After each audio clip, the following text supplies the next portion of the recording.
কুড়িয়ে পাওয়া পয়সা দিয়ে বদলালো ভাগ্য। অসতর্কভাবে পড়ে যাওয়া পয়সা কিংবা স্বর্ণ কুড়ানো শুরু করেন চিলির এক টিকটকার।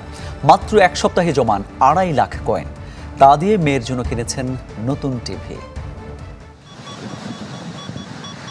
যেখানে পাইবে ছাই উড়াইয়া দেখো তাই, পাইলে পাইতে পারো অমূল্য রতন। এই প্রবাদ যেন সৃষ্টি হয়েছে চিলির টিকটকার লুইস আলভারেজের জন্য।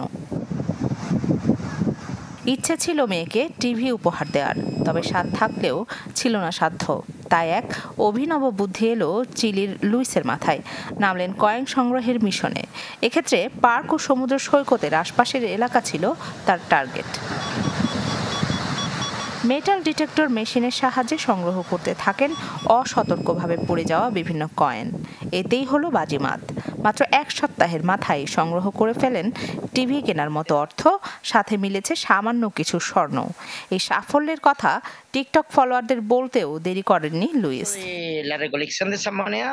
আমি গুনে দেখলাম, মাত্র এক সপ্তাহে 2 থেকে 2.5 লাখ কয়েন সংগ্রহ করতে পেরেছি।